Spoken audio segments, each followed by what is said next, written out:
नमस्कार दोस्तों। आज की वीडियो में मैं आप सभी स्टूडेंट के लिए एसएससी जीडी 10 जनवरी फर्स्ट शिफ्ट का एग्जामिनेशन समाप्त हो चुका और उसमें जीके के जितने भी क्वेश्चन पूछे गए उन सारे क्वेश्चन को मैं यहाँ पर लेकर आया हूँ। ये सारे के सारे 100% ऑथेंटिक और जेन्युइन क्वेश्चन है जो कि आपके एग्जामिनेशन एसएससी जीडी 10 जनवरी फर्स्ट शिफ्ट में पूछे गए। अगर आपको इसका पीडीएफ चाहिए तो टेलीग्राम ग्रुप का लिंक वीडियो के डिस्क्रिप्शन में दे रखा है, वहाँ से पीडीएफ आप फ्री में प्राप्त कर सकते हैं। और वैसे ही स्टूडेंट जो अभी तक हमारे चैनल को सब्सक्राइब नहीं किए तो आप हमारे चैनल को सब्सक्राइब कर सकते हैं, क्योंकि आपको डेली इस चैनल पर सबसे पहले जीके और हिंदी का एनालिसिस मिलेगा और उसके बाद मैथ का हर शिफ्ट का आपको एग्जाम एनालिसिस देखने को मिलेगा। और पीडीएफ टेलीग्राम ग्रुप का लिंक वीडियो के डिस्क्रिप्शन में, वहाँ से पीडीएफ प्राप्त कर सकते हैं। वैसे ही स्टूडेंट जो एग्जामिनेशन दिए हैं उनको जो भी मैथ के क्वेश्चन याद है, टेलीग्राम मैसेज का लिंक दे रखा है, वहाँ जाकर आप मुझे मैथ के क्वेश्चन भेज सकते हैं।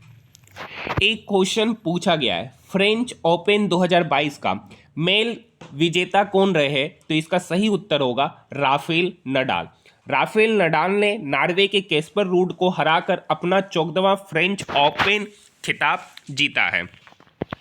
एक क्वेश्चन पूछा गया है, श्रीलंका की राजधानी क्या है? तो सबसे पहले श्रीलंका की अगर पुरानी राजधानी पूछा होगा तो इसका सही उत्तर कोलंबो होगा, और अगर वर्तमान में पूछा होगा तो वर्तमान में इसकी राजधानी श्री जयवर्धनपुरा कोटे है। नेक्स्ट क्वेश्चन है, बौद्ध धर्म का प्रथम उपदेश कहाँ दिया गया? तो बौद्ध धर्म का प्रथम उपदेश सारनाथ में दिया गया था। एक क्वेश्चन पूछा गया है, वर्ल्ड हैप्पीनेस इंडेक्स में भारत का स्थान क्या था? तो वर्ल्ड हैप्पीनेस इंडेक्स में भारत का स्थान 136वां था। अगर पूछेगा पहला स्थान कौन लाया, अगर पहला स्थान पूछा होगा तो फिनलैंड इसका सही उत्तर होगा। नेक्स्ट क्वेश्चन की ओर हम लोग बढ़ेंगे। नेक्स्ट क्वेश्चन है, नेपाल का राष्ट्रीय खेल क्या है? तो नेपाल का जो राष्ट्रीय खेल है वो आपका वॉलीबॉल है।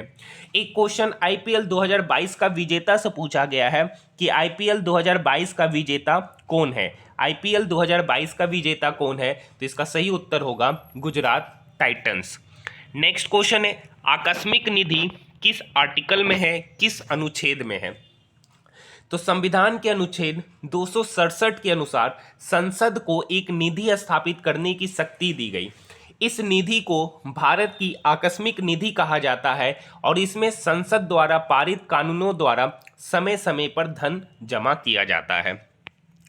एक क्वेश्चन पूछा गया है, पानीपत का तृतीय युद्ध कब हुआ? किसी स्टूडेंट ने बताया कि तराइन का युद्ध पूछा गया। अगर तराइन का युद्ध पूछा होगा प्रथम तो 1191, द्वितीय 1192। पानीपत का तृतीय युद्ध 1761 में हुआ था, जो आपका अहमद शाह अब्दाली और मराठों के बीच में हुआ था। पानीपत की तीसरी लड़ाई 1761 में अफगान आक्रमणकारी अहमद शाह अब्दाली और पुणे के सदाशिवराव भाऊ पेशवा के तहत मराठों के बीच लड़ा गया था। नेक्स्ट क्वेश्चन पूछा गया है, पीला ग्रह कौन है? तो पीला ग्रह जो है शुक्र को कहा जाता है। एक क्वेश्चन आपका पलामू वन्य अभ्यारण्य से पूछे गए हैं, तो आप अभ्यारण्य अच्छे से देख के चले जाइए, इंडेक्स देखकर चले जाइए। इस सब से आपके एग्जामिनेशन में क्वेश्चन देखने को मिलेंगे। इसका सही उत्तर झारखंड होगा। एक क्वेश्चन पूछा गया है, हरियर और बुक्का किस वंश से थे? तो हरियर और बुक्का जो थे वो आपका संगम राजवंश से थे। एक क्वेश्चन आपका तुलसी का वैज्ञानिक नाम पूछा है कि तुलसी का वैज्ञानिक नाम क्या है? तो तुलसी का वैज्ञानिक नाम ओसिमम टेन्यूफ्लोरम है। ओसिमम टेन्यूफ्लोरम है। और जीके के कुछ क्वेश्चन मुझे अभी व्हाट्सएप करके मिला। एक क्वेश्चन पूछा गया है कि PMGY का फुल फॉर्म क्या होता है? तो इसका फुल फॉर्म होता है प्रधानमंत्री ग्रामोदय योजना। प्रधानमंत्री ग्रामोदय योजना। एक क्वेश्चन आपका पूछा गया है, COP 27 की अध्यक्षता कहाँ पर हुआ था? ये कहाँ पर हुआ था? तो इसका सही उत्तर होगा मिस्र। एक क्वेश्चन बताया गया है कि यूक्रेन का राष्ट्रपति पूछा गया। तो यूक्रेन का जो राष्ट्रपति है वो जेलेंस्की है। जेलेंस्की है, ठीक है। इसका सही उत्तर जेलेंस्की होगा। एक क्वेश्चन पूछा गया है कि national national botanic research institute कहाँ है? तो नेशनल बोटेनिक रिसर्च इंस्टीट्यूट आपका लखनऊ में है। देखिए, आपका हिंदी में क्वेश्चन पूछा गया श्रृंगार, श्रृंगार को सही कैसे लिखा जाएगा? तो वो ऐसे लिखा जाएगा।